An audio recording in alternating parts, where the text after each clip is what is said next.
ہم اس پیار کے فتنے کو نہ بچ سکیں اس پیار کے فتنے سے، اور ہم دجال کے فتنے سے بچنے کی بات کر رہے ہیں. ہم یہ ڈراموں سے اور سیریز سے نہ بچ سکیں جو چھوٹے موٹے فتنے ہیں. ہم بات کریں دجال کے فتنے سے، جو کہ سب سے بڑا فتنہ ہے آدم سے لے کے قیامت دن تک، سب سے ورسٹ فتنہ. اس سے برا فتنہ آج تک انسانیت میں نہیں آیا. تمام انبیاء نے، نوح نے، شیس نے، آدم نے، تمام انبیاء نے اپنے قوموں کو ڈرایا فتنے کے بارے میں.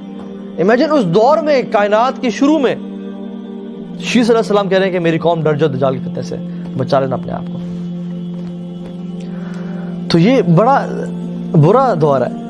جان لیں کہ اگر ہم آج اپنے آپ کو فتنوں سے نہیں بچا رہے نا، تو دجال آئے گا تو ہم ایسے اس کا شکار ہوں گے، ایسے ہم اس کے ایسے پجاری بنیں گے.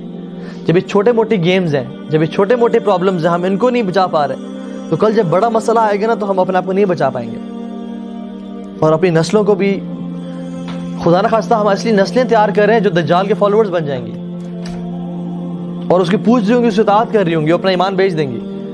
اگر ہم نے آج سے اپنی نسلیں سے تیار نہ کی اور متقی لڑکی سے شادی نہ کی اور نیک پردہ دار خاندان میں شادی نہ کی اور اپنے آپ کو چینج نہ کیا اور ایسی نسل نہ پیدا کی، تو واللہ میری مطابق دجال کا آنا بہت قریب ہے، بہت قریب ہے.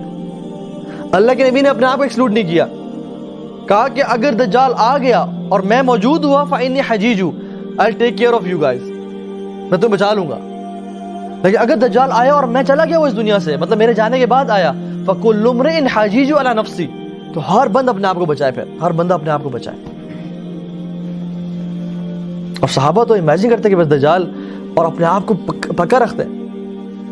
تو خیر اپنے آپ کو نا ایمان اپنا بڑھائیں، اپنے ایمان پہ کام کریں، اپنے ایسی نسلیں چھوڑ کے